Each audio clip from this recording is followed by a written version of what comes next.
இலக்கை நோக்கி டுவர்ட் த கோல் இந்த நிகழ்ச்சிக்கு உங்களை அன்புடன் வரவேற்கிறோம். Praise the Lord. ஆண்டவராகிய இயேசு கிறிஸ்துவின் இனிய நாமம் மகிமைப்படுவதாக. இது பரிசுத்த வாரத்தில் 3ஆம் நாள். 2 காரியங்கள் இந்த நாளில் நடைபெற்றிருக்கிறது. ஒன்று, ஆண்டவராகிய இயேசு கிறிஸ்து தைலத்தினால் அபிஷேகம் பண்ணப்படுதல். மற்றொன்று, யூதாஸ் துரோகியாக மாறின செயல். மத்தேயு 26 6 7 வசனங்களை நீங்க பார்த்தீங்கன்னா, ஒரு சகோதரி விலையேற பெற்ற அந்த வெள்ளைக்கல் பரணியை உடைச்சி ஆண்டவர் அபிஷேகம் பண்றது எழுதப்பட்டிருக்கிறது. அவளை குறித்த வார்த்தை, அவள் நல்லதை செய்தாள். அவள் செய்த செயல் நல்லது என்று பாராட்டப்பட்டது. தன்னால் இயன்றதை செய்தாள் என்று ஆண்டவர் அவளை பாராட்டுகிறார். அது மாத்திரமல்ல, சரியான நேரத்தில் செய்தாள். என்னை அடக்கம் பண்ணுவதற்கு அடையாளமாக இதை செய்தாள் என்று ஆண்டவர் அவளை குறித்து பாராட்டி பேசுகிறார். பாருங்க, இன்னைக்கும் நம்முடைய செயல்கள் நல்ல செயல்களா இருக்கணும், சரியானதா இருக்கணும், சரியான நேரத்தில் செய்யப்படுறதா இருக்கும்.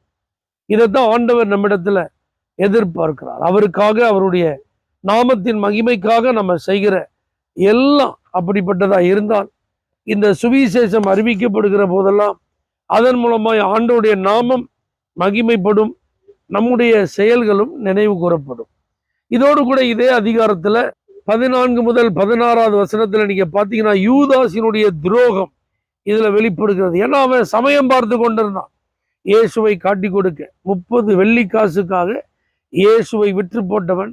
சாத்தான் அவனுக்குள் புகுந்து கிரியை செய்வதற்கு இடமளித்தவன்.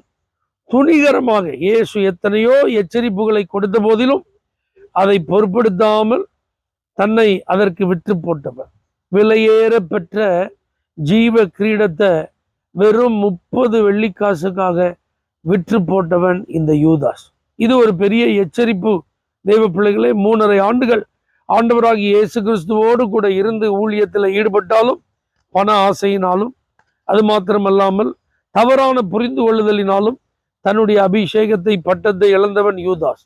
அதனால இந்த உலகத்துல சாத்தானுக்கு இடம் கொடுக்காதபடி, பண ஆசைக்கு இடம் கொடுக்காதபடி, தவறான புரிந்து கொள்ளுதலோடு இயேசுவை பின்பற்றாதபடி நாமும் எச்சரிக்கையா இருப்போமானால் நம்முடைய ஸ்தானத்தை நாம் இழந்து போகாமல் இருப்போம். இவைகளை நாம் தியானித்து நம்மை அர்ப்பணிப்போம். கர்த்தர் நம்மை ஆசீர்வதிப்பார். பரலோக தேவனே, நாங்களும் நற்கிரியை செய்ய யூதாசை போல தவறான செயல்களுக்கு விலகி இருக்க கர்த்தர் எங்களுக்கு கிருபை தருவீராக. இயேசுவின் நாமத்தில் பிதாவே, ஆமென். For prayer contact, Pastor J. Kumar, El Shaddai Ministries, 9500252586, Surandai.